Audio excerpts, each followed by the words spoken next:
Hi, welcome to my channel. My name is Geraldine. My pronouns are she, her, and this is my floss tube channel about cross stitch, a little bit of other knitting, crafty things maybe thrown in there, but primarily cross stitch. If you are new here, welcome. Thank you for stopping by and checking my videos out.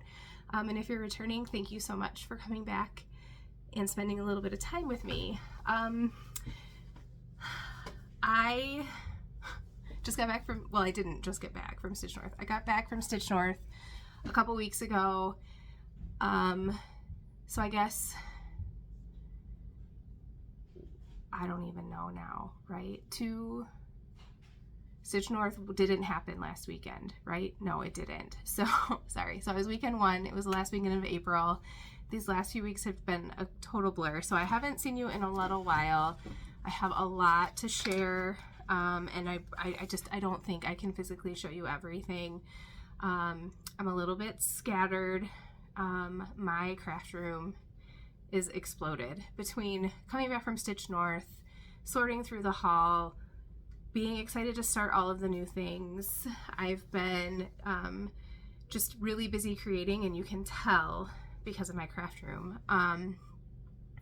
I have been doing a little bit of wool applique, and so that has kind of created a little bit of a corner of my craft room that's blown up a little bit. So I now have 3 quilt blocks fused and ready to whip stitch and blanket stitch. So I'm not going to show those today, but that's just kind of, there's just been a lot going on. I have been wanting to film for a really long time, and I'm glad to be back here with you. It just, things have gotten in the way, and I'll talk a little bit about that. Before I get going too far into this, I wanted to say thank you to Michelle Bendy for recommending checking my channel out.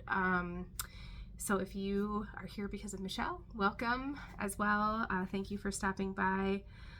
Michelle did say that I stitch everything in Roxy Floss Co. And that's not 100% true. What is true is that I do stitch mostly in Roxy Floss, and I try to use Roxy Linen when I can, but it's not 100% limited. I really enjoy doing conversions. I have a new one to show you today, but it's a little bit of a misnomer that everything I stitch, I do touch other floss, and you'll see other companies today from me. Yeah, so StitchNorth. It's taken me a while to come back because I think StitchNorth was amazing, and I'll chat a little bit about that towards the end. I wrapped up StitchNorth feeling a little bit under the weather.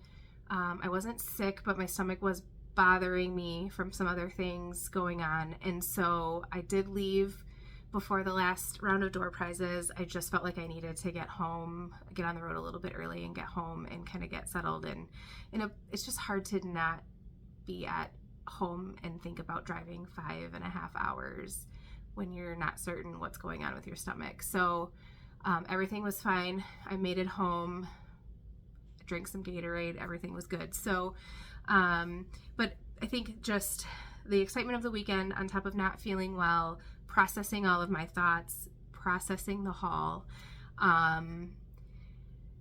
took me a while to kind of gather myself to feel like I would be ready to film. And then I got a cold. So I came down with a cold the Friday night of the second weekend of StitchNorth. So like roughly 5 or 6 days after I got back from StitchNorth. And it was kind of a slow build, and then I didn't have a voice, or I had a voice, but it was pretty rough for most of last week. And I would say probably by Saturday, I was starting to maybe feel like back to normal. So that's where I've been. I have lots to show you today. I have finishes. I have no fully finishes, but I have 4 finishes. I can't believe it. Some works in progress to show you from what I've been stitching, quite a bit of haul, but not everything. So let's get started. So let's see. So the last time you saw me, April wasn't quite over. So I used the needlework press book of days to track my stitching, mostly just to say what I stitched on each day. So I completed April. I had a lot of new starts, 1, 2, 3, 4, 5, 6, 7 new starts in April, but I still came out even, I think-ish. So I had lots of finishes in April and then some in May too. And then so far in May, I've had 4 new starts. One of them I don't have to show you. I started it, I'm gonna have to frog most. I had a really tiny start and then I realized I have to frog like at least half of what I've done. So I'll show you that next time. 3 new starts, not 4, sorry. So, and I have 2 of those 3 to show you today. So let's talk about finishes. Okay. So this is a big finish. This is one that I have been working on quite a while. I want to say, I don't have the information in front of me, but I want to say that it was my was it my New Year's Eve start? I don't remember. I started it during the Christmas Eve. I started it during the holiday season. I loved working on it. It's actually stitched in DMC, but it is on Roxy Floss linen, and that is Christmas Eve by Prairie Schooler. The only thing that I changed is I went with the red and the green in the snow for the words. The pattern calls for some like pastel golds and pinks and blues, I believe, in the snow, and so as you can see I did not do that. And then there was like a weird little like elf dude over here like hanging off the edge of Santa's sleigh. I left him out. I thought he was kind of strange and odd. So that is finished. I had most of this done and I was saving it for StitchNorth, and then I realized I had quite a bit of fill-in that I was saving for StitchNorth. So just the week before StitchNorth I sat down and I finished this on the 24th and 25th of the month. I like to stitch Christmas, so I did finish that, and I'm super excited. I have a frame from a new store that I found on Etsy, and I got the package and it said it was from Alpina, and I was like, I had no idea I was ordering from Alpina. So it is the Cheeky Sheep on Etsy. And the frame came with a little package that had a hanger or like a dowel that you can put in the hole, so that if you want to stand it up, you would use the dowel just to make sure it doesn't tip over. And so I think that these will go really well together. If you were with me during Flossmas this last December, I showed you, or I kind of took you along my journey of stitching stockings for my family. And I think there was a video in there, I don't remember which episode, that showed the stockings hanging on, it's a coat rack that we have in our entryway that has, the hooks where I usually hang the stockings, otherwise it barely gets used. But it has a mirror with a ledge on the top. And so I think that's gonna I think the frame will go really well with the colors of the stockings, and I'm thinking it's gonna go up there over the Christmas season. And the thing that I hate to love about seasonal stitching is I feel like I love the pieces that I work on. I spend so much time on them.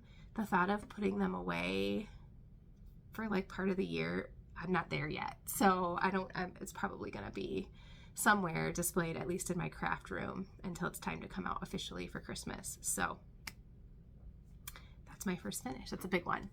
Let's see, should I do them in order? I will. So the next finish you saw the last time we met, and this is, I'll show you the pattern, Spring Salt Boxes, and it's a part of the Salt Shakers series by Plum Street. This is a Roxy Floss Co. conversion. I love the colors a lot.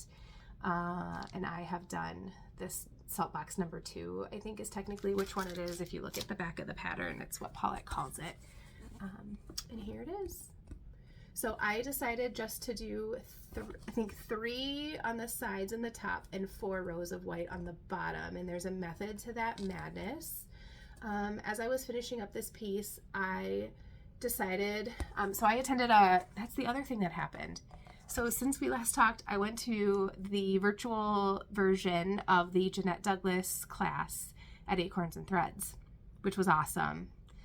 The retreat and the box and everything was so fun. It was really great. Highly recommend. Acorns does a great job. And Jeanette showed a piece that she had done, and it was finished in a cube. So picture like a biscornu, how you would assemble a biscornu, but in the shape of a cube, like a dice. And so I think that's what I want to do. If you remember the last time I talked about how I like autumn and winter salt boxes and I don't love spring. Well, there's 2 each, 3 seasons. I'm sorry, I like spring. I don't like summer. Summer, I don't love the colors. So if I was going to stitch them, I felt like I needed to like do like a big blow up of the conversion.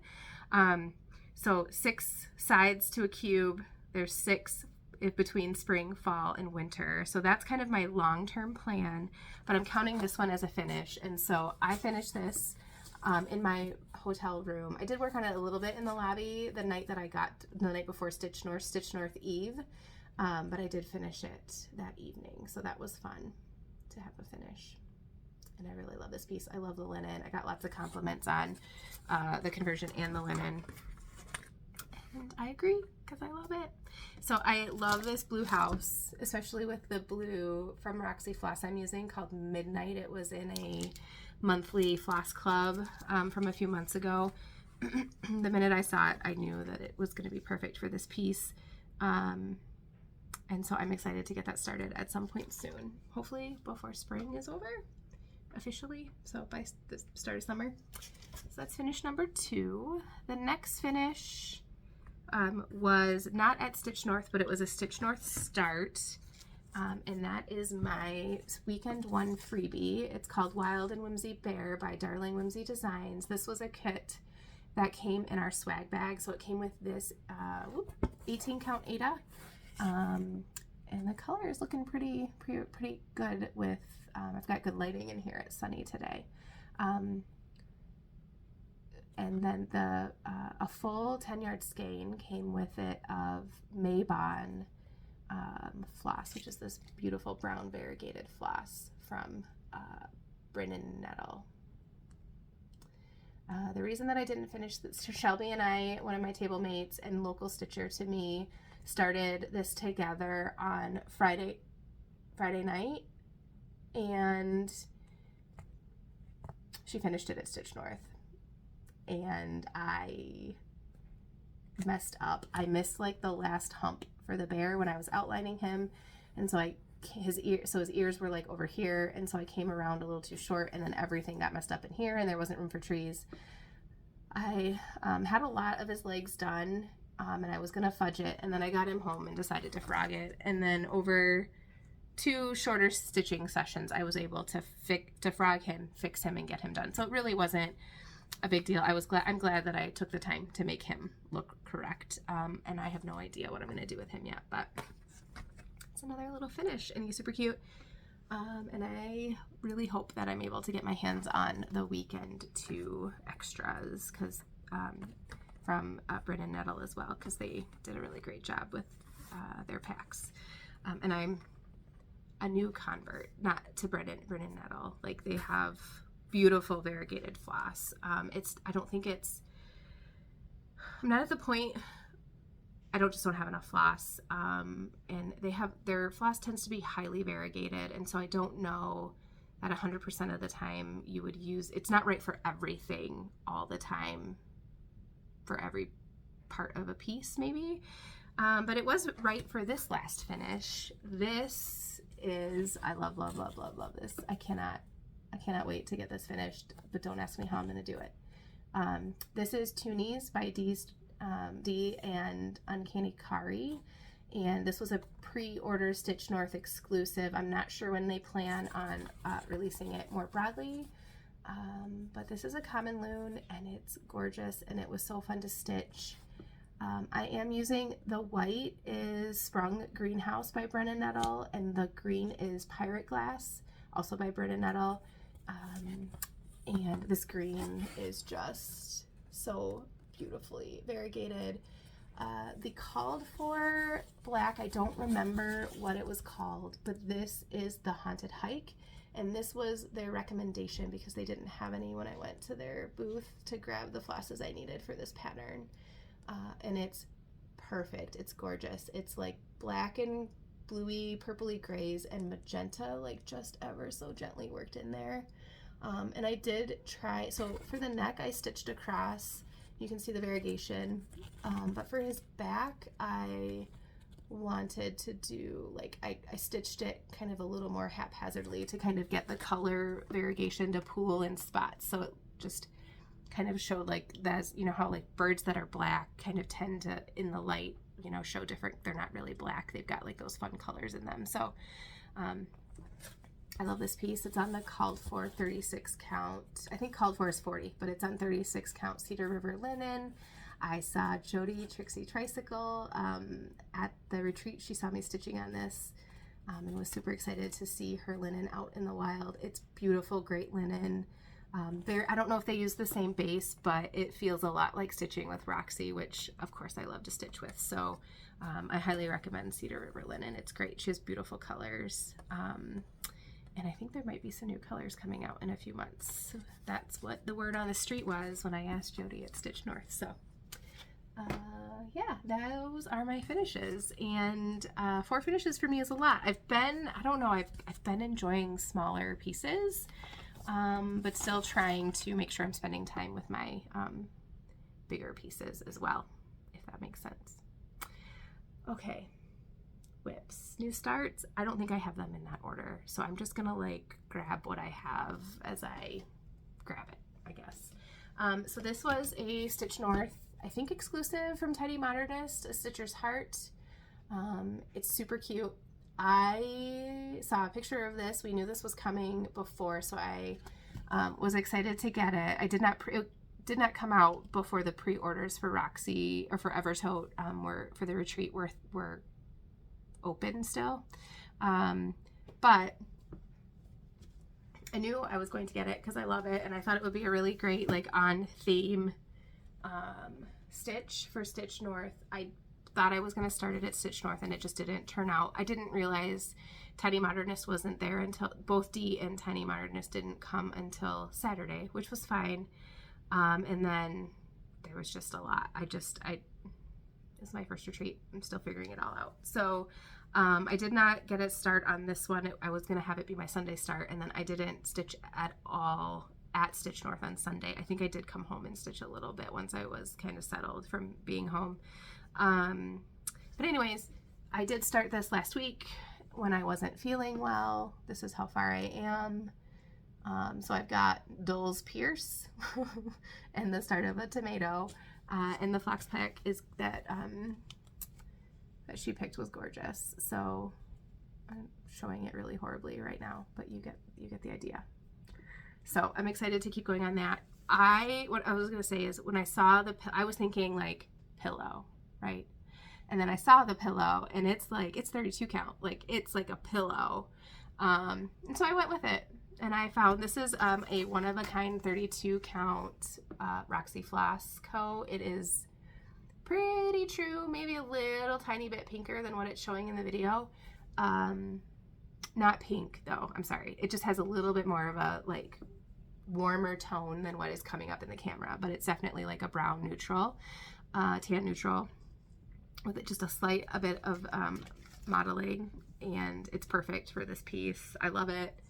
I've just been stitching too many other things, mostly working on that toonie, because that bird, the big bird, was a lot of stitching and a lot of counting to get those little white speckles in the right places to make him look as beautiful as he does.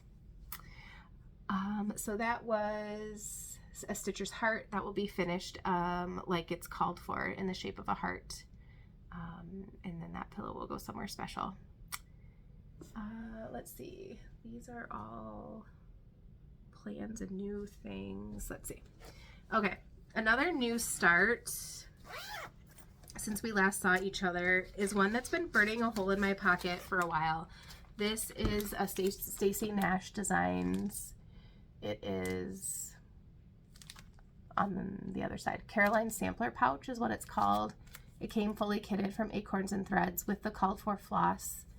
and the finishing wool. I think the only thing you have to supply is the button to finish your pouch at the top. And I'm really excited for this one. I love this pouch. I love this house. I love this border at the top of the bag. Like, I could see myself stitching that as an accent for something someday. I have a decent start on this. I started this after I got back from StitchNorth. I have a Rocky Mountain needle minder on here. I actually wore this to our last school board meeting because, P.S. guys, needle minders also work as pins as long as you don't have a pacemaker. Don't wear a needle minder on your chest if you have a pacemaker, because these magnets will deactivate it. They're too strong. So that's your nursing health announcement, FYI for the day. So this is the house. I've got all of the bricks outlined. This whole door is like all of this turquoise color. It's all got to get filled in. I started on a window, or got one window done. So this is going to be the biggest bulk of the work, is this fill-in of the house. So I'm still getting it built. And then I am going to, so the piece of the linen is made for the size of the bag, with not the normal margins, but the margins that you would need to finish the bag with a little bit of extra wiggle room. And it is, I don't remember what count, I think it's 36 count. So I'm stitching it with one thread over two. And if you look at the pouch, right, like you have to, it's upside down, right? Because it's all one piece of linen and you fold it in half. So like the house on the pattern is actually upside down. So I'm stitching upside down. I had to be really careful. I'm not really actually stitching it upside down. I've turned my piece over. I just had to be careful when I started that I went the right direction. But I did start in the middle, which was with the house that was like right around here. All that to say is my plan is actually to count from the top of my linen down. Once I get the house done, and I'm going to start on this side of the bag, I want to see if I can, this is folded over from the back where the house is, right? But like under here, all of this, I'm going to count from the edge of my linen down, allowing for seam allowance, and then start these instead of counting on the pattern from like the bottom of the grass here to the start of these motifs. The goal of that being is I would have as much space as possible in the bottom of the bag so that I could make it a wedge tote if possible, instead of just fold it over. Am I making sense? So that even if I can get just a little tiny bit of wedge, I think it will make the bag more useful for me. And then the other part of Stacy's finishing instructions that I may deviate from is, I don't know that she has you put any interfacing in. I think I'm gonna do either some pretty heavyweight interfacing, fusible fleece, or maybe even bosal. Just because I've learned from that other wool felt bag that I showed last time that I just want a little bit more strength in my bag than what I would get with just the linen and the wool. So there's that. Those are my plans so far. Plans are subject to change. So I'm gonna splatter, I don't even know what I was trying to say, my StitchNorth haul in between here when I can. So this is my Gilmore Girls bag. It's got a coffee inside. It's a clear vinyl pouch, and you know, I would have told you before I purchased from Sheba Designs that I'm not a vinyl front pouch kind of girl, and I really love her bags. They're really great. I highly recommend them. Look for her online. I want more. They're really great. That's all I can say. So I think what makes a difference, I've made my own vinyl bags. I think this is the first one that I've purchased. Excuse me. She uses really nice thick vinyl, and I think that makes a difference. Okay, so that's that one. So that was a start soon after I got back from StitchNorth. Nope, it was a week after. Anyways, doesn't matter. All right, let's do this one. The next one I'm going to pull out is Nevermore by Leela Studio. When I last filmed, I had not done my April stitching for this piece. I finished that before I went to StitchNorth, and then I think, yes. And then when I came back from StitchNorth, it was still like kind of out and on. What did I do with my board? It was still kind of out and on my, on the frame. Did I lie? I think I took this to StitchNorth. So I'm going to take that back because I filled in the bird. So I caught up my April I finished my April goal at StitchNorth. My goal is to do 10% of this a month until it's done, which would hopefully be October, maybe sooner. I can't remember for this piece. And then I brought it home and wanted to stitch on it still. So I finished May's goal as well. And so whether or not I get this back out this month remains to be determined, because now that I'm feel like I'm on the home stretch here, I'm over halfway now. I am at 50% or a little bit more. I feel motivated to keep going. So this is a Roxy Floss Co conversion. I used Caroline's first conversion as Caroline from Evertote and Off the Grid Needle Arts. I used her conversion as a jumping off point, finished it up myself, and then Caroline came out with another conversion that's similar but a little bit different than what I have, and those floss packs are available at Evertote. So super happy with that progress. I have the rest of the words to do, and then some more medallions. So I've got this border, this medallion, this half bordery thing, and then like the words and stuff down here, and I think maybe a few more motifs down there to do, but it's moving along pretty fast. Like I said, I did fill in the rest of the bird at StitchNorth and worked on like all of this graveyard stuff, which I wasn't sure about doing like distracted, but what I did stitch went pretty well. So yeah, I'm enjoying the progress that I'm making on that. Okay, moving right along to another I stitched at StitchNorth and then worked on after. So this is a weekly goal of 3%, with the goal of getting it done by the time Sampler September Stitch Along starts, so the end of August, by the end of August. The catch is my calculations from Pattern Keeper don't take into account all of this stitching or any of this stitching. So on the pattern, this is all blank because it's the customizable part, and Pattern Keeper doesn't count your over one, like not Ellen's not Ellen's fault, but so like I think like, you know, like these words, like you don't get, it counts your square, not all the little tiny squares like in, anyways, if you use Pattern Keeper, you know what I mean. So there's quite a bit more stitching to do. So to recap, I am going to do the over one here. I'm going to move the house up, which you'll see, so that the house sits underneath this little geometric design and these birds. I think the butterflies are probably going to come out because I don't know, but and then lemon tree on each side of the house, baskets down here. I think do I have it in here? Yeah, I do. And so then under the house, this is my so far idea. So like under the house will be this. And so happiness attends the company of friends was the alternate saying instead of the verse here, and I wanted both. And then I've got some hearts. Those I am going to eyelet stitch. And I've got a dog and a cat and some Kohana scissors with their tassel, some coffee cups. I got Roxy over here. And then I liked the baskets, so I wanted to do like the symmetrical baskets on each side.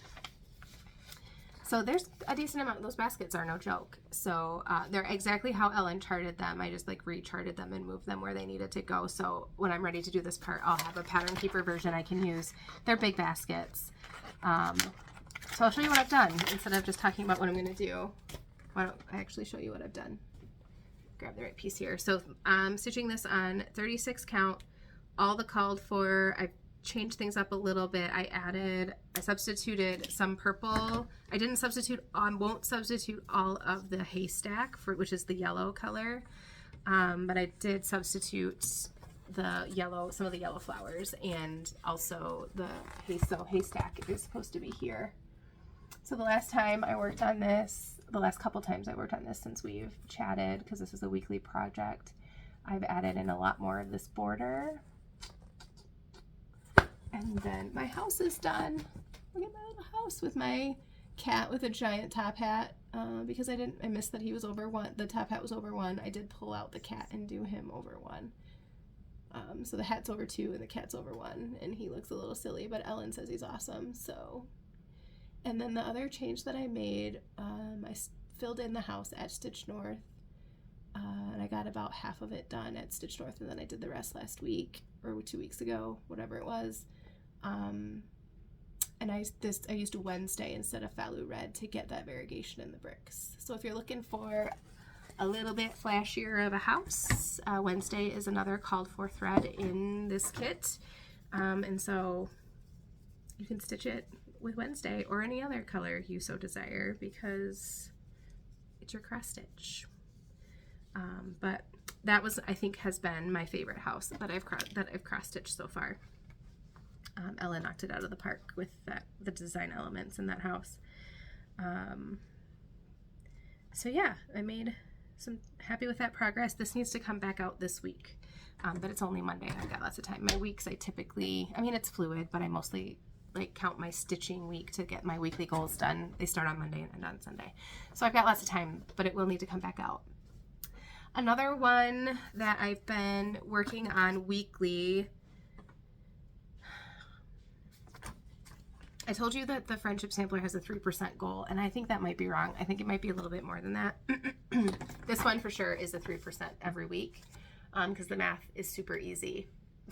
And this one's a more long-term project. I started last year and then restarted earlier this year, I think. This is the memorial piece I'm doing for my dog that passed away a year ago this month. And I did a Roxy Floss Co conversion for it.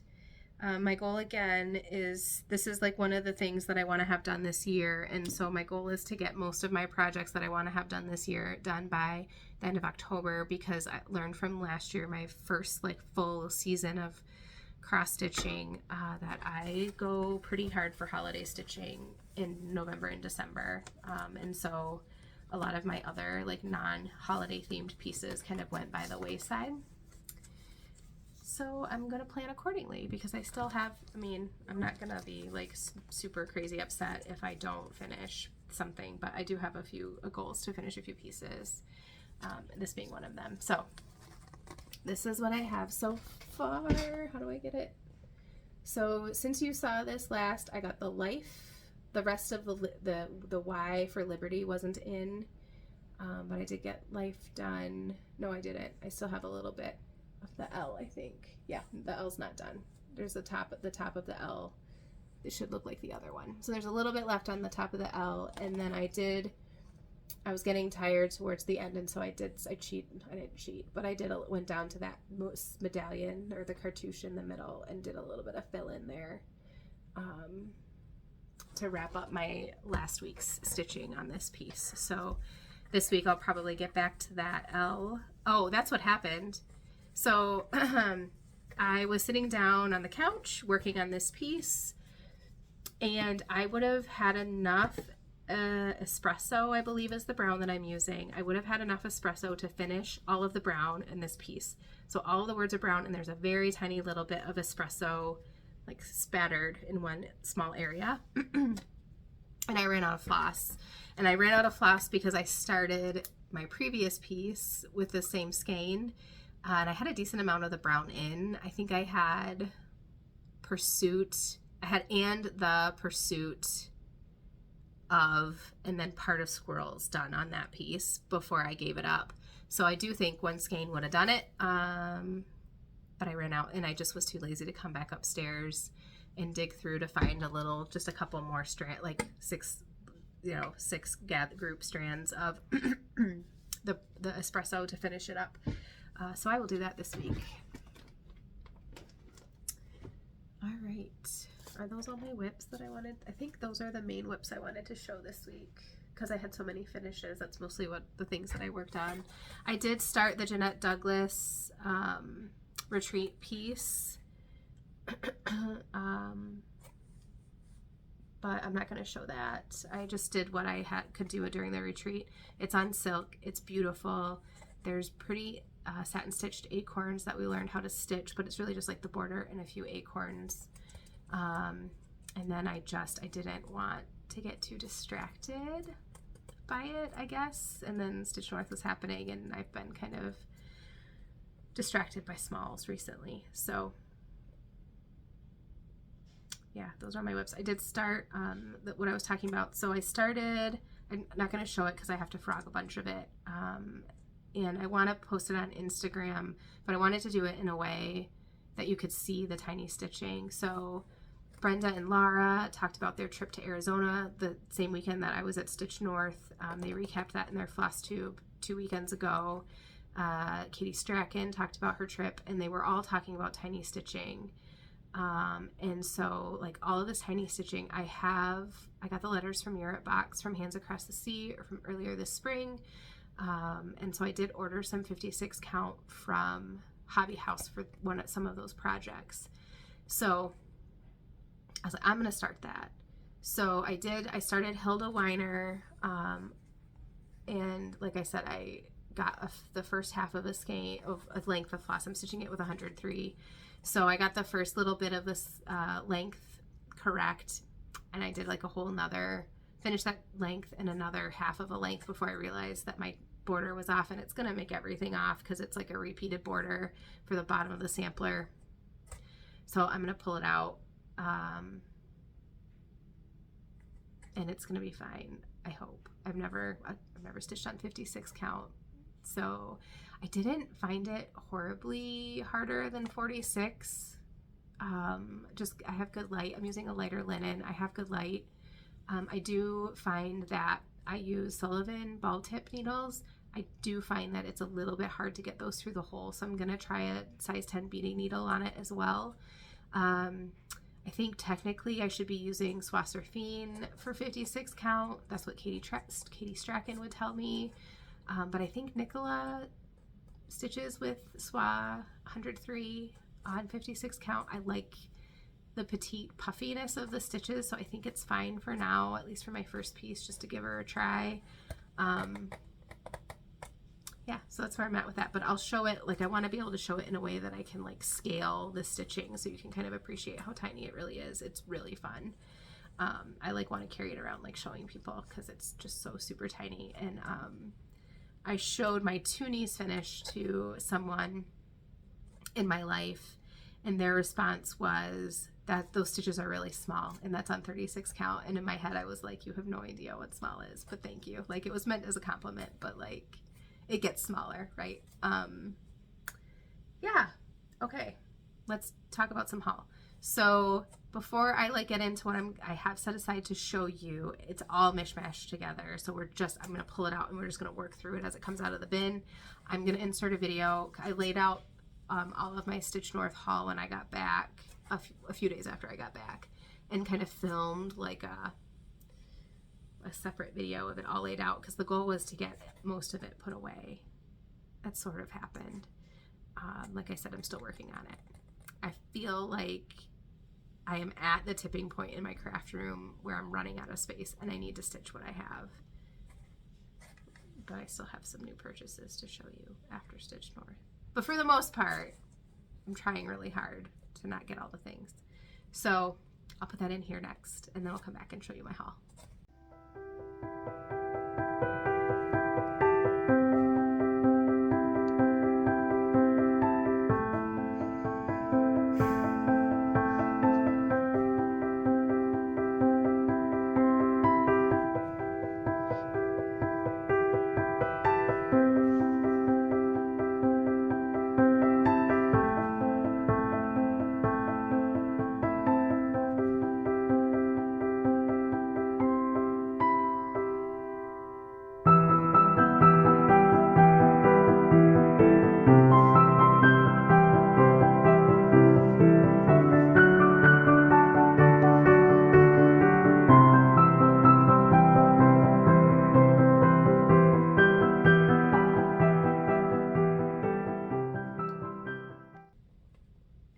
All right, haul. Okay, so maybe instead of haul, we should start with just StitchNorth, and we can like kind of talk through everything. So I left Thursday morning before the Friday it started, around 9:30, 10 o'clock. I stopped at, I don't remember their name, a cross stitch shop in London, Ontario. Spacing on the name. I did not find anything there. I was trying to be really good because I knew I was going to find stuff at StitchNorth, and I already had things that I was picking up that was pre-ordered. So yeah, some of this was like everything I showed in that video was haul, giveaways, freebies, a part of the VIP bag, and also pre-order stuff from a bunch of different of the vendors. So I bought a few Sullivan's ball tip needles because I try to do that just to kind of keep my stock up gradually because they are quite expensive and only 2 come in a package. And then I kept on driving. Once I hit Mississauga, the traffic was pretty steady, and I got into the hotel around 4. I rode up in the elevator with Jody when I went to my room for one trip and didn't say a word because I was starstruck, and also like she's just trying to live her life. She doesn't need to like have me fawning over her. And then we met later, like I already talked about at StitchNorth, and got into my room. The fire alarm went off. That was super fun. It didn't last for very long. It was fine. Something happened and there wasn't actually a fire, and apparently the ladies in the lobby were ogling the firefighters. I missed that part because I had just stayed in my room. I was just still trying to get settled and figure out what I was going to do. A few of my local stitchy friends came on Thursday evening as well. We went and sat in the lobby and stitched a little bit, met some new friends. The energy at that hotel, we just like overtook the hotel, and it was just, the energy was really great. We went to Walmart and did a lot of our Canadian food shopping and treats for the weekend, and then came back and I just kind of crashed in my room. I finished my spring salt box and binged Firefly Lane because that had just that came out that day as well. And that's a Netflix show. There's 3 seasons, and the last season came out, and I was done with it by Saturday night when I went to bed. I think I actually finished it Friday night. I watched it Thursday night and Friday night in my room, and then was up getting ready. You know, I thought I'll go down a little bit early. The room opened at 8, or registration opened at 8. There was quite a line. I got down there at about 7:45. I thought I'd maybe be a little early, and there was quite a line already. I was really surprised.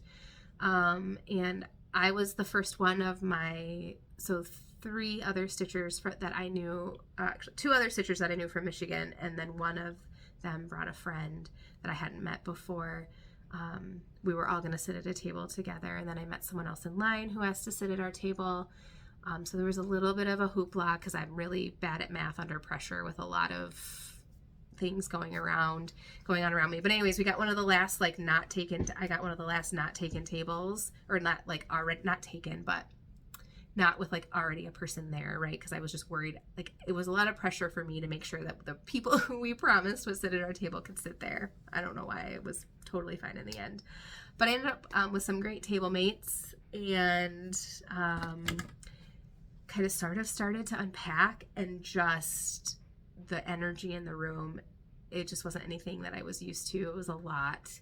It was good. It was fun. I just wasn't the energy to like sit down and stitch. So I ended up doing a ton of shopping. I mean, there were swarms at the Evertote table, and I knew like I had to go and get my peruse the linen table, because I should have known better. Like, they were very well prepared. The table was full of linen all weekend, and I knew that they had like a whole other reserve that they were saving for weekend too. But I did a bunch of shopping very early on. I was glad I did some Rocky Mountain Needle Minder shopping very early on, because there were like 3 or 4 of the needle minders that I picked out that I actually pulled from her board, meaning I got the last ones. So anyways, let me show you some haul. Okay. I just can't even. It's so good. I just can't. So, okay. This linen from Roxy Floss Co. That's pretty true to color. It's a one of a kind, 36 count, gorgeous green. I have no idea what I'm going to do with it, but it's gorgeous and I love it. Another, is this a 36? Nope. Okay, hold on. I'll show that last. And then this was the color that Carrie and Caroline talked about right before StitchNorth. This was their new release for StitchNorth. It's a slightly pinker on the camera. It's a little more red in person, but it's definitely bright red. It's candy apple red, aptly named. And so this is a 40 count quarter yard. Thinking maybe some fun Christmas stitching, maybe for both this green and this red. I'm not really sure. There is a little bit of modeling on it, but it's pretty. And then, oh my gosh, I just can't. It's so good. It's so good. This is a one of a kind 40 count. It's a little bit, this is showing pretty blue, and it's definitely blue, but it's got a little bit of like a grayish green undertone to it. That's not coming up on the camera. I don't know. It's beautiful, heavily modeled. And then, not sure if you'll be able to see it on the camera, but there's ever so slightly speckled with like ochre color, like a yellowy gold color. It's just really neat and interesting, and I know it's gonna be right for the right thing, and it's gorgeous, and it's 40 count, and it's a quarter yard, so depending on what I decide to stitch on it, it might go a pretty long way, because you know how I am about cutting my margins as close as comfortably possible so that I can make good use. Case in point, a 1/8 of a yard for Billie Jean for both that Prairie Schooler piece and the, I don't know if you can see it, that guy right there, which is the holiday collaboration with Park Hopper Bart from last Christmas. Okay, last piece of linen from Roxy Floss Co. is this. It's like a grayish green color.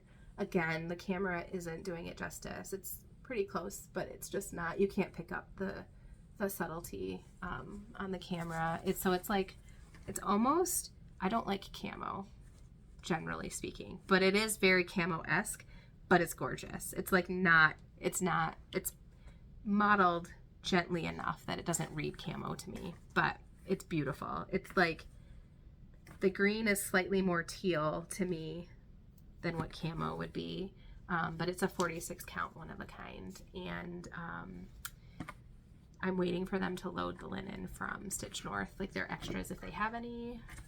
I don't need more linen, but like these one of a kind, this blue and these greens one of a kind, I feel like this I only saw that they had there in 46. I actually thought it was 40 when I grabbed it, and I was like, oh yeah, I stitch on 46, it's fine. So they're gorgeous, I love them. I got the StitchNorth like exclusive chart pack that's from 1897 Schoolhouse Samplers. This was the bag that was chosen for me. I told them that I liked greens and blues and purples, and it's perfect, and I love that it has birds.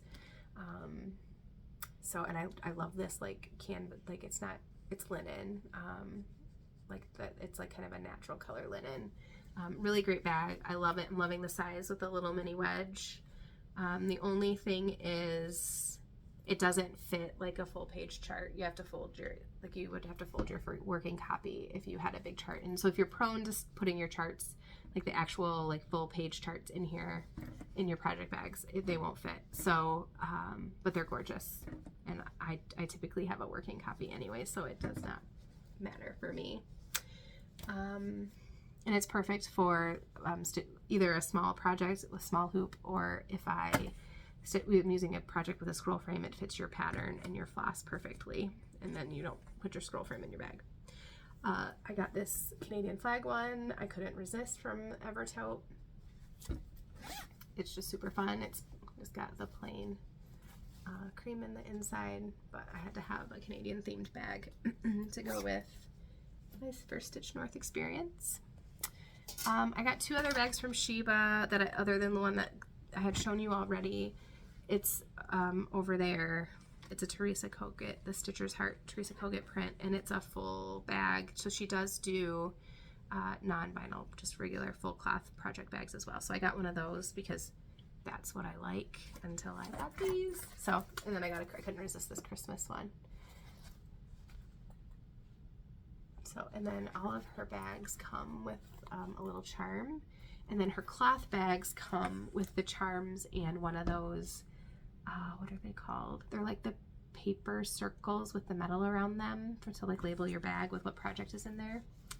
And so this is really funny. So I got that, and I didn't realize because she cutely has them all tucked. So she put, when they're at the table, and I'm sure that's probably how they come in the mail too, the charms are tucked inside the zipper to keep them from like clashing around or getting tangled or getting lost or whatever. And so I didn't realize until I opened that cloth bag that that was in there. And then you bring it out with these other little treasures, and then they clatter in the most like satisfying little tingle. And so I bought myself some more of those circles because I just like how they sound on my project bags. It's weird, I know, it's okay. I'm a little odd. Okay, now my other basket of goodies. Okay, there's my cheeky sheep, other pieces and parts for that frame I showed you. This is like a mix of everything. So Brennan needle flosses, I went a little bit crazy because they're gorgeous, gorgeous, gorgeous. So these are the Brennan needle flosses I got. This is the Maybon that came as our freebie. Oh, these flosses, this teal holidays round the bay, cheers mid-ears, that's a 2022 holiday color. The Danny Gorgon, I think a spoof off of a Demi Gorgon maybe. This is Let's Get Tipsy, which are the specialty called for flosses in Dee's Let's Make a Statement series. Apparently people were like buying these by the hank too, this color. I didn't even know that I didn't even think of an option. So I was super excited. When I first went to Brennan Needle, this wasn't out. And so on Saturday they had these out, and I was very excited about that because I was really hoping that I could use that floss for those pieces instead of the other option, which Dee suggests is using like the different colors of DMC and kind of like making it modeled yourself or variegated yourself. And then these two are Wreck House and Gentle G's What a Fright. Really fun colors with really great variegation in them. You can tell I like teals and blues. A couple other flosses I'll show you in a second that aren't in this haul basket from Brennan Needle. I got some Quirky Quakers. They're not in here, but I did get myself, I think 5 or 6 Quirky Quakers. I think it was 5. It was 3 animals and 2 of the Christmas ones. Okay, Canadian Stitchery was there, and they have these cute little like wooden pieces that then you cross stitch on. So I got the goose. I just love this goose with his little wreath around his neck. I don't know if I'll use the yellow in the kit or if I'll do a different color because that's disgusting. Don't love yellow. I mean, I don't hate it, but it's just not. If I can pick something else, I will. And then this pretty rainbow heart. And then I did get the sweater with the narwhal on it, and I gave it to my daughter, so she has that one. And what I really like about these two is the felt comes and it's already cut out to how it needs to be. So like that's my least favorite part of finishing the Mill Hill is like getting the felt to look good behind it and like tracing it and cutting it out just right. So I love that they come pre-cut in the shape of the wood. So I think those will be fun, quick little stitches. They'll be perfect for a travel piece or something like that. I'm 100% skipping around, so that's okay. Bear with me. Textured Treasures. This is like a cute little card kit. So they're a primarily needlepoint shop. So I think this is technically needlepoint canvas, and then it's made to go in this card, and it has the pattern and all the flosses and everything, and even the needle it looks like. So I thought this would be a good starter project to learn a little bit more about needlepoint and all these different specialty stitches. She had a free chart for us as well in our swag bags. I think everybody got a little bit different one. And then I did get a Biscornu from her as well that's already put away in my stash collection, my stash box. So I keep all of my stashed pre-kitted things like in a box. So anyways, that's put away. Oh, my StitchNorth small. So I will put in some pictures of it. I made a hands across, nope, heart and nope, yes, no, hands-on design. All of these hand designers, hands-on design. I took her different pieces from her Mad for Plaid series and like combined them and changed the colors to make it like a StitchNorth themed piece. Made it into a needle book, and then made a a jewelry case stitching kit for my small exchange. The person who received it, I have her card somewhere. I don't remember her name off the top of my head. She loved it. She came and found, I put my table, like once, so this exchange wasn't until Saturday. So I put my name, like my table number inside the bag before I set it on the table so that whoever wanted to come and find me, they could. And she did, and she loved it, and she was super excited. So it was really fun to see her excitement for that. This is my StitchNorth small. It's a super cute little like mini bee sampler with a skep. It's really beautifully well finished. There was no identification or card or anything. I've been meaning to post it on the StitchNorth page so that I could thank the person. So it's really cute, and it will go in probably my dough bowl that doesn't have anything in it. It just catches my sad floss from when I finish a project for now. That will change. Let's see. Oh, that's right. Trixie's tricycle had some thread cards that she made and brought with her that she gave me. And I think this came I don't know for sure. Maybe the table, there was like a big group of stitchers, like 2 tables worth, that came from somewhere in Canada. I'm spacing it now. And so there's some little cute thread drops that were there. Someone had from there, that group had brought.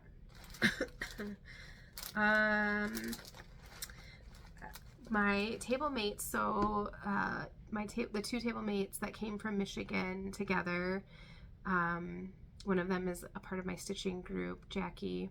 They did like a combo table gift, and they brought stroop waffles and cherries covered in dark chocolate, because from Michigan, like this side of Michigan, it's a big Dutch community, thus the stroop waffles. And then the chocolate covered cherries, because we grow a lot of fruit trees over on this side of the state, so we're kind of known for having cherries. So it was a really sweet snacky gift. What I didn't eat went to work as an emergency treat stash. Kelly from our table made these adorable bags. So they're Velcro, and then there's a needle book on the inside, and 2 zipper pockets. They're really cute. And I think this is Tula fabric, so that's super fun. So I need to put this to use. I actually was thinking that I need a needle book for the project bag that I have my my wool applique in, because I just, those needles are sharper and thinner, and I'm nervous about keeping them just in my project, which is what I normally do. So I think this is going in there, and it can hold all my extra supplies. All right, I'm hodgepodging now. So Lisa has a Floss Tube channel, Forest City Stitching. I'll link her below. She shouted me out a couple weeks ago, and she sent me a freebie, or a little gift, thanking me for, and a sweet card, thanking me for doing the 2 retreat badge smalls that I did for StitchNorth, which was very sweet. And she watches my channel, and we were sad that we were going on different weekends. She went to weekend too, so she sent me 2 different floss cards, and she has her name on it, and then this one has like where, so this is from this picture, the sunset picture is from Port Stanley, Ontario. So these are really cute floss cards. Thank you, Lisa, so much. And then it looks like, my assumption is that she had these made to give away at StitchNorth, which was a super fun idea. Instead of doing a business card, there are these fun stickers so that it has her information on there, but also, like I said, fun stickers to share with people. So that was a really cute idea. I really like that. So that's this is like my first official Happy Mail. So thank you, Lisa, for that. Okay, random things as I dig through my bin of goodness. I joined Freckled Whimsy Yarn of the Month Club. This was my first yarn. It's called Ditto. It's May 2023. It's a 6-stripe repeat with a small, so it is I think a 50 gram is what it feels like. Nope, it's a 100 gram skein with a mini. It's a 75-25 merino nylon, 460 yards, and it looks like it has like a tealy blue, a lighter blue, teal blue, like a watermelon, and then a pink color and a cream. I don't know if I said 6 colors or not, but it's really cute, and it'll be a little bit more obvious what the stripes are once I get it into a cake. And I think I will do these socks next. I still have a pair of socks I've been working on, so I'm not quite ready. And my Swift I have is not good, and so, which is disappointing because I spent a little bit more money on it to get a wood one, but I got it on Amazon and I should have known better. So a few months ago I ordered a new Swift, and it's a Likey one. It's really nice. I have not used it yet, but it's like all collapsible and you can put it in a case. But the company I ordered it from had that it was available on their website, and then quickly emailed and said it was not available. Like, did I want my refund or did I want to wait? And at that point I had just caked up. The reason I had ordered one is I had caked up a bunch of yarn and was angry at my Swift through that process. And so I was like, I got time, like it's fine. I can make do with what I have. So anyways, I met a stitcher who gave me this cute little reindeer needle minder. This is from Carol, Red House Designs. So I need to go back and I haven't even gone through and added people to my Instagram or anything. Deb at our table, I don't have it in here. She gave us some delicious chocolate that she brought with her as well to put in the middle of the table, and also a pin from Lethbridge. Is that right? That doesn't seem right. Lethbridge is in Alberta. Is there more than one Lethbridge? I feel like it starts with an L, but I might be wrong. Anyways, she brought a little pin from where she's from. Switching gears a little bit, at the Jeanette Douglas retreat, there were giveaways, and it was really fun. They sent a little ticket in my box and then stapled to my little piece of info paper, and then they did they had a bucket for online people and they had a bucket for people in the room, which was kind of fun because then it felt like it was a little more even, or maybe not, because I have a feeling there were fewer people online than there were in the room. They were pretty packed in there. But I won this Lindy Stitches kit, so it's strutting Tom. And it comes with everything to make the whole pillow. So the floss, the linen, the backing fabric, all of the, I'm assuming it's Lady Dot, not Rick Rack, but this is just a piece of fabric. It looks like it's folded over, but then the Lady Dot's bobbles or whatever they're called, and even the edging around the side of the pillow, and the pins that go in the pillow. So this will be a fun maybe for November, October.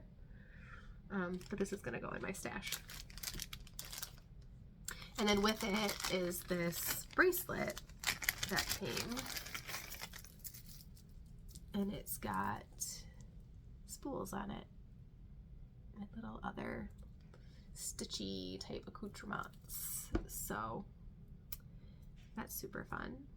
I don't know how it's all supposed to go together, but cute little giveaway. So thank you to Acorns and Threads for that door prize. Spoiler alert, I did not win any door prizes at StitchNorth. Okay, so let's talk a little bit more about StitchNorth. So did lots of shopping Friday morning. finally, maybe around like 11 or so, sat down and did some stitching.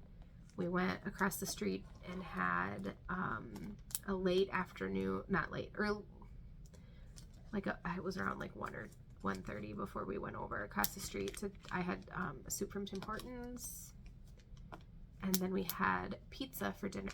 No, I did not have soup from Tim Hortons. What did we have for lunch? Oh, did I just go back to my room and I had brought leftovers with me? I think that's what we did for lunch on Friday. And then it was really nice being in the hotel and being able to like go back and forth and just like run to your room for something quick or like take a little break. Especially once I started not feeling well. Friday night was pizza night. The hotel did a really great job with the pizza. They had lots of different dietary needs that they accommodated as well. And I started the Wild Whimsy Bear with Shelby that night. Oh, speaking of Shelby, she had these cute little stickers made that I think her sister drew, and then she had the stickers made. So I love my stork scissors. So we stayed up until about 10. I think I went back to my room, and then I stayed up too late finishing Firefly Lane. So I was tired Saturday morning because it goes up to like 1:30 or 2. Saturday morning, came down, spent some time at the vendor booths that once they got set up. So I met Dee. They signed my patterns for me. So I got Toonies, and I didn't show it. I got Beverly Glen as well, which were the two pieces that they put together in preparation for pre-orders for StitchNorth. Beverly Glen was kitted with Leo and Roxy Floss. So I got that from Leo and Roxy as a pre-order. No, it wasn't kitted. I lied. But they were the called for flosses. And so Dee posted what the colors were for us. So I was able to pre-order what I didn't have in my stash. That's how that went. So I met Dee, which was super exciting, and then realized like 4 days ago that I was meant to ask them for it's like the Anchor Black Floss of Death or something. I don't remember what Dee called it, but there's this piece that they have that I think they were told, try Anchor Floss, it's great, and then they tried it and it was awful. And so this piece travels around and like everybody stitches a little horrible motif. Not horrible, just stitches a little motif with this horrible floss to like try to get rid of it, I think is the idea. And I totally forgot to ask them for it. So I'm kind of kicking myself that I missed out on that opportunity to stitch on it. And then Tiny Modernist was there. She had lots of patterns. I got a few things. You saw the Stitcher's Heart, and I picked up a few other small things. I guess she's coming out with a book, and she had like 5 copies, and they were gone before she was even set up. So those were very popular, and I think they're available now or soon. Canadian Stitchery I got on Saturday, I think, as well. So yeah, that was Saturday. I have one more TableMate gift to show you from Hope. And this is really fun. So Hope made, there's a sticker in here. Forgot about that sticker. And then some of these little flossy doos or you know what I mean. They're made for thread, but we use them to hold fabric on our Q-snaps. And a few of these little, I love these little clips. These were like stitching in hand, the first things that I found that really worked well. I would like fold my linen and like use these to hold the folds while I was stitching in hand. That was my first solution for floss management or fabric management. A fun friction pen. That is glitter that's stuck to it, not like a part of the pen. So I have friction pens. I don't have ones that are quite like these, so that's fun to try this one. Some little snips, a cute little baby tomato that I have a perfect spot for, or will soon. And then I think the story was someone, I don't remember who, that Hope knows has bees, and they melted and made these like pure beeswax with a little bit of essential oil floss what are they called? Conditioners. So here is a bee. They smell great. Sorry, that wasn't from the smell. That was me getting over a cold. And a flower. And this like medallion with a bee on the inside. So super fun. Thank you, Hope, for these. And they came in like a little tin. I don't know what the rule is, right? Like, so there's mixed thoughts about using thread conditioner.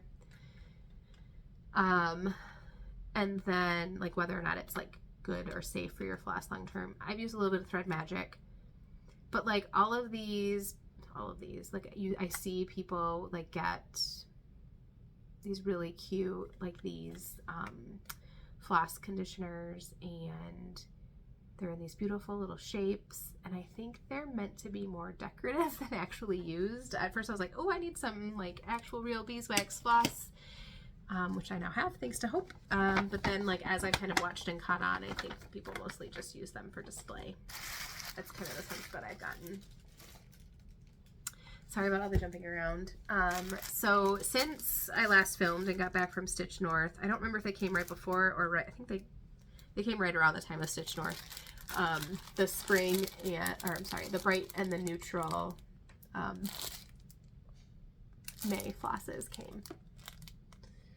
So, and I should be getting, I just got billed for June, so they usually come pretty early. They come early. Like I get confused because like May came in April. They usually get them out by like the third week or so, has been my experience. So these are some fun colors. I'm excited to have some, like, a lot of the yellows that I have, I feel like from the Floss Club, they're not that neon, but they're like brighter. I like, these are like more like, they're real yellows, not quite like haystack. They're a little bit more yellowy than gold, but they're a little bit more tame. And so I'm excited to have a few of those just for conversion purposes. And you know I love me some green and blue, so those are fun. Okay, the last little bit of haul that I had laying here that I forgot about was some stickers from Canadian Stitchery. There's some bad words. I think there's only one bad word, so you've been warned. I'd rather be stitching. This is the bad word one. This one is like my life. You can talk to me, but I may not be able to talk back because I'm counting. And then stitching is life.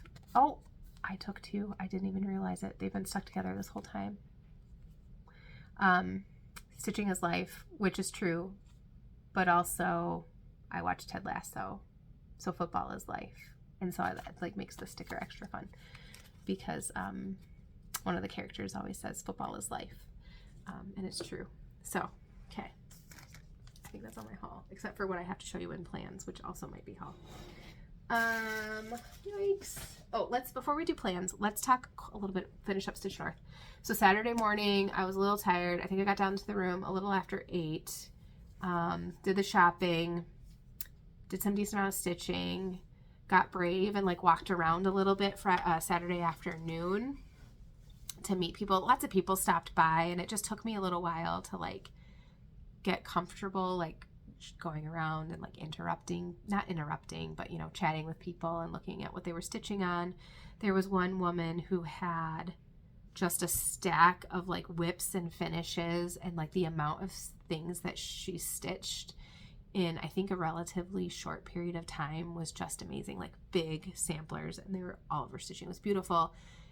Tons of floss conversions, and she knew like she was able to recall a ton of information about like what colors and what type of thread each one was stitched with. It blew my mind. It was amazing. I took things about the retreat that I learned from my first retreat. I liked my retreat mat. It worked well. It helped me kind of keep my stuff in my space. I don't have it to show you, but I took a bookmark light that clips to my scroll frames or my hoops. That worked okay. I think I mostly used that in the hotel room. But I took a USB powered desk light that has a clip on it, and it was able to clip like right to the edge of the table, and then it has a articulating arm, and I was able to move that around to position it depending on how I was sitting and where I was, like how I was sitting. I was able to like have good light, and so that made a big difference. And I just used a power bank to power that because Our tables did not have electricity run to them, which was totally fine. We knew about in advance and were able to bring what we needed for that. I did bring my backrest and my seat cushion. I think it worked really well. My butt didn't really get sore, but my hip flexors did, and I think that was just a med. I think they would have whether I was sitting on the cushion or not. And what I really need to learn is I just need to get up more and walk around and stretch. So by the end of the second day, my hip flexors were a little bit sore. Bad hips run in my family and my mom's side. So my mom and my grandma have like the same, like when you get up from after sitting too long, they kind of do like that like hobble, and I do it too now. So it's definitely genetic. By Saturday night, I wasn't feeling great. And so I did go up to the room a little bit early after the door prizes. On Saturday night, I went up and just kind of watched TV and rested, which I was sad about because I wanted to be in the room more. But I wasn't feeling it.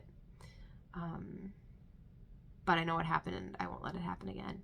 And then Sunday morning, packed up, reorganized my things, and then went down to the stitching room and sat for a little while with my table mates. And then, like I said, just decided to go home. So before I came down to the room, I had everything in my car, but what I was going to use for stitching, but I just ended up checking out early and leaving about 9:30, which after was about a 5.5 hour drive in the rain. It wasn't horrible, but it was definitely raining. The traffic was much better, luckily, in the Brampton and Mississauga area. There was a little bit of a wait at the border, but it wasn't horrible. I was worried that for a Sunday it might be bad.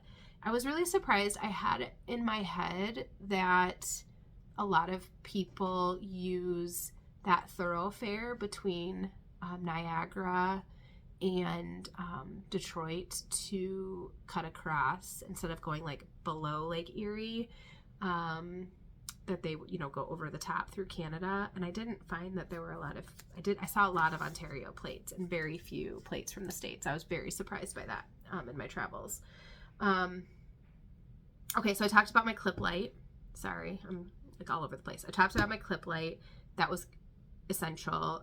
The lighting was pretty good in the room, but we were in the middle of the room and kind of up against a wall that was like recessed. Pastime Pieces was there. Great vendor. I got all sorts of wool and other stuff from them, and I didn't get any of that out to show you. It's all in that haul video though.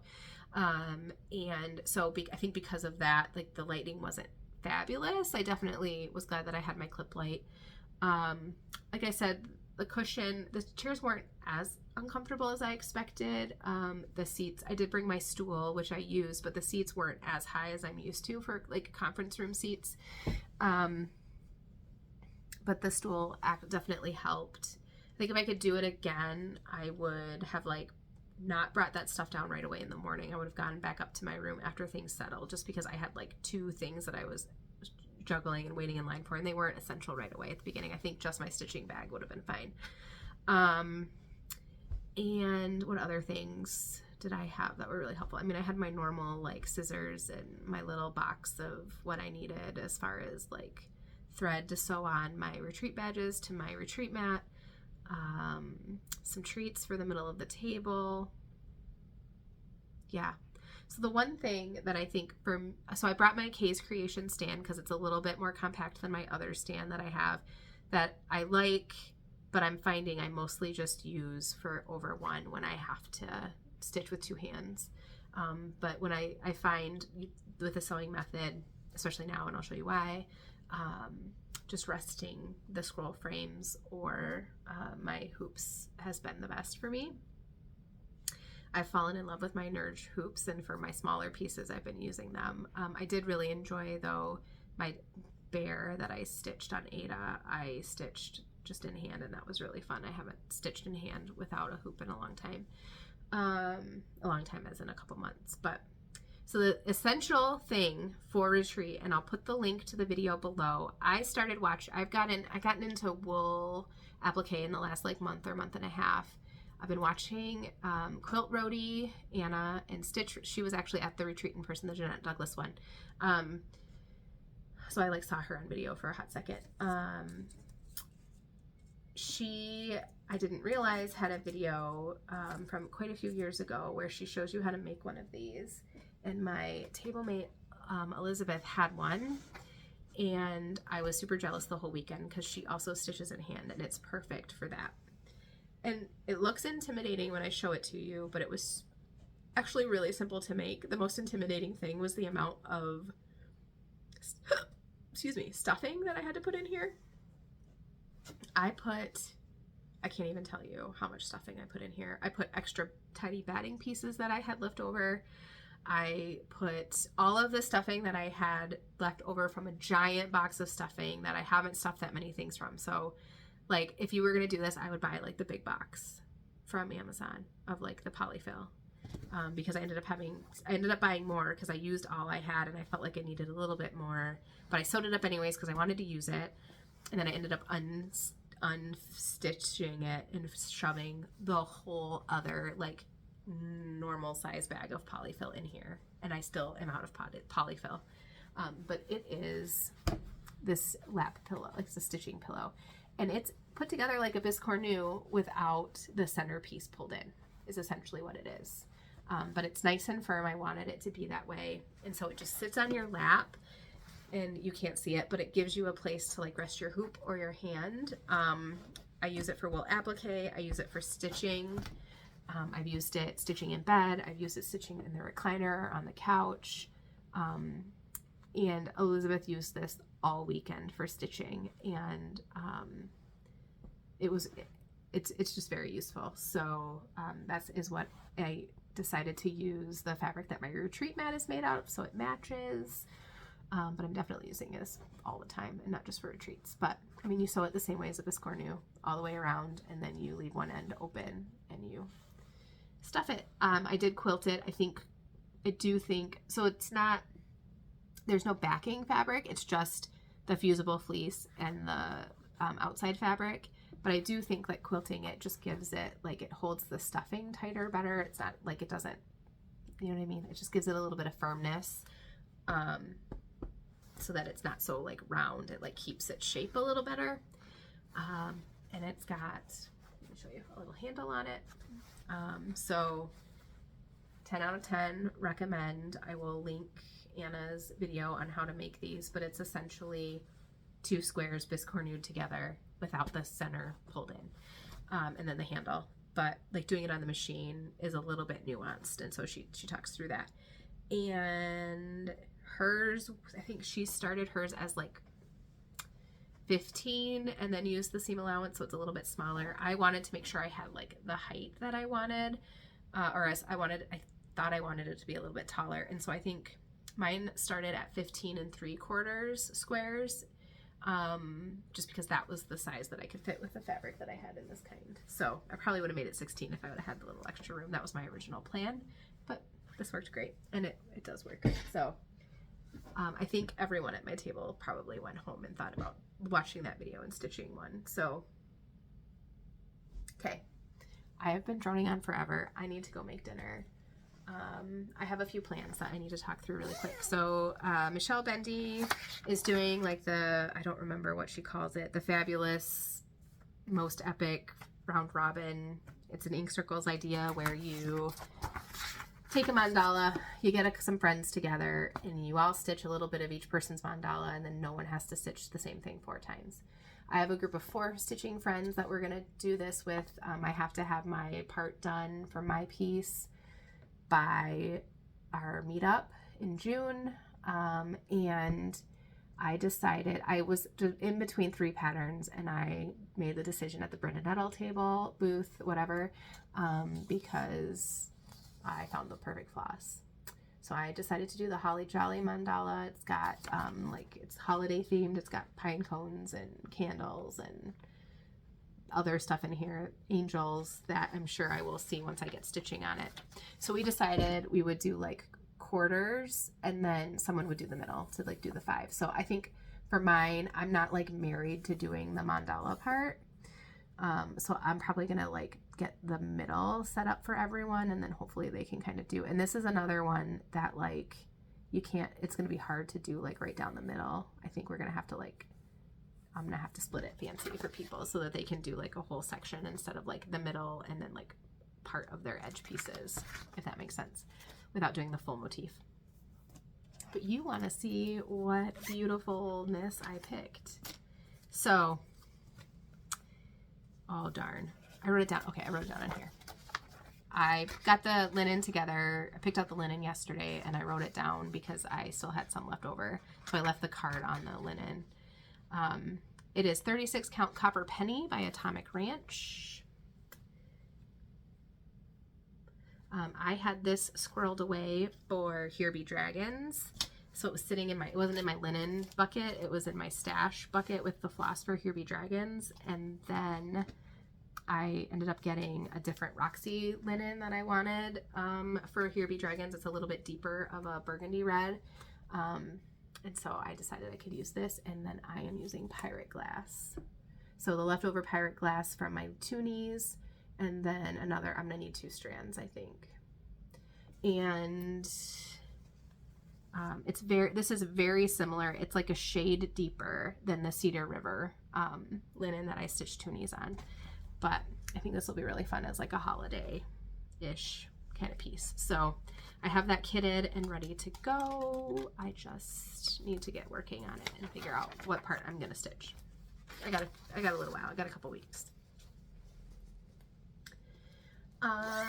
This other, let's see. So there's one new thing that's in my plans that like just happened, and then there's one that has been in my brain for a while. So ever since I saw Heart in Hands Seaside Tiny Town kind of spoiled, like not spoiled, but teased at market, I knew I had to have it. It came today. So I'm really excited about stitching this. We go to the Outer Banks every few years with my brother's family. They rent a house down there, and my daughter and I go down, and my other siblings come, my other sibling and his wife comes, and my parents sometimes go, and it's just a really good time. And so I thought stitching this for them would be really fun as a memory of that. And there's even like, now that I've gotten it in my hands, it says C right there. Totally putting OBX, which is like the abbreviation for Outer Banks on there. And of course, in true Geraldine style, I did a floss conversion. I pulled my I just used my DMs. I looked at a couple pictures online, like Bestitch Me has a conversion. Someone else, I don't remember, who I just watched for the first time, she has a cross stitch shop. I'm horrible. I'm sorry. Not a framing shop, maybe cross stitch too. But she showed the called for DMC and called for over dyed, which got me going. There's 17 colors in this, and it's a very small piece, right? It's not very big. Sorry, it's 30 by 176. So there's not like, to buy what I don't have. This all came from Stash. So to go out and buy 17 flosses and over dyes for a piece that I'm definitely not going to use nearly any of the skeins, I decided to do a stash, and it was super fun. And it went pretty quick. Like, I'm starting to learn the Roxy floss well enough that I have a stab. Like, some of the colors, I was like, that's craisins, 100% that's craisins. And then some of them, I just pulled the color bin or drawer that I have with, like, I just have them sorted in different, like, blues, dark blues, light blues, teals, greens, and so on. And so it probably only took me 20 minutes, 25 minutes to do this conversion. So here it is. Some of these are for Beverly Glen, so I stole them from there, which is fine because Beverly Glen is also a very small piece. So when I kit this up, I'll probably just pull a few strands of each color. And then right now my linen is 40 count. Nope, I used the called for, which is 32, 36, 32. Pretty sure it's 32. Because it gets real small if you get it any smaller than that. Because it's only 11 by 1.87 inches on 32 count. So hers is on like a brown natural undyed linen. I went a little creamier, and it's not reading as This is Peanut by Bestitch Me in 32 count. I think it was when I first joined Bestitch Me's Linen Club, I started on 32 count. So this was a piece from early on, and it's like not showing up in the camera true to the color. It is, sorry, I dropped a floss. It is more, it's like an orangey, rosy brown neutral. It's a really horrible description, and I keep dropping this floss. And I will probably post a picture of the conversion on Instagram when I get around to it with the names of the flosses that I probably just written out that I chose, so that in case you're interested in a Roxy Floss Co conversion, here is mine. I feel like I feel like these colors are similar to the Spring Salt Box. I feel like these colors are a little closer to the real deal, which is fine. I love my Spring Salt Box. It's a little, like the teals are brighter in my Spring Salt Box, which is what I wanted. But these are definitely like more muted. I feel like they're fairly true without going and looking at the floss in person. I feel like I did a pretty good job. But that's just me. Okay, so my other thing is the new development. Last week was Nurses Week. I'm a nurse, for those of you who don't know who I am. And someone on the StitchNorth Facebook group wished the nurses a happy Nurses Week and said that Florence Nightingale was a stitcher. So then I went to Google and was like, hey Google, like, did Florence Nightingale stitch a sampler? Where is it? Do we know if one exists? I did not find any information about that. But I did find out that last December, Mirabilia released a Florence Nightingale inspired fancy lady. So this is called Nightingale by Nora Corbett. It is on 32 count. The called for is Laurel. I got all of the beads and like the specialty flosses on 123 Stitch, and I wanted to start this for her birthday, which was on Friday. I thought it was going to come on Saturday. I went to my local needle workshop and got all my DMC and the linen I wanted to stitch her on because the Postal Service told me it was coming on Saturday, and then it never got out for delivery, and then it told me it was coming today. So it came today. I didn't start it. Now that Seaside Tiny Town is here, I feel like I need to focus on that piece, so I might wait a little bit to start this, but I'm super excited about this. I never thought I would stitch a fancy lady. They're just not my thing. I opened the pattern when I got home from work. I'm super intimidated by it.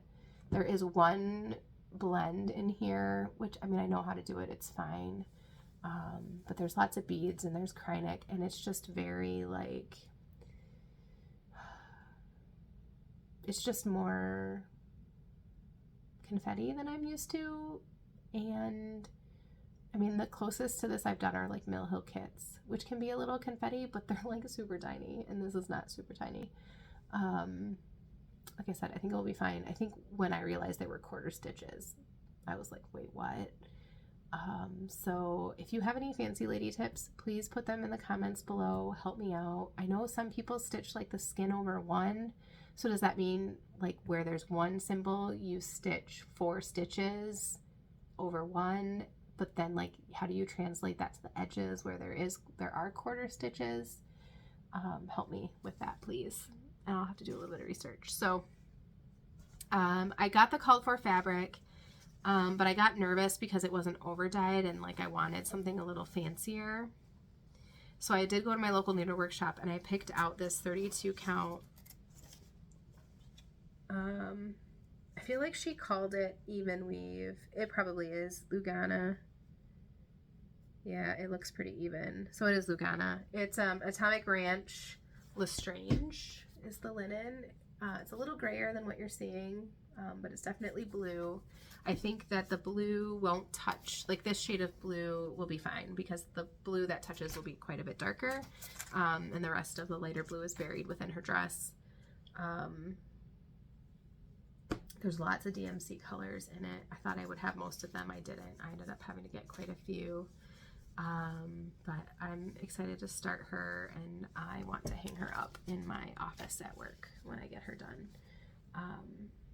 So Florence Nightingale was like the original clinical nurse specialist, which is what I am, really investigating, not just like promoting the art of nursing, but like really looking at best practice and understanding how the work that nurses do impact the patient outcomes and the things that we need to do, like hand washing and ventilation, to keep us from hurting our patients while we're trying to heal them. And so she's my jam. Flo and I go way back. So, yeah, those are my plans, other than just to keep stitching when I'm already stitching. It's a super long video. I need to go make dinner. It was great to catch up with everyone. I'm glad to have finally taken the time and felt like I had enough energy and the voice to sit down and chat with you. Yesterday was Mother's Day. It was a pretty chill day for me, which was fine. We did a bunch of flower shopping on Saturday because it's that time of year here. So we have lots of work to get all of those things planted. So happy Mother's Day to everyone.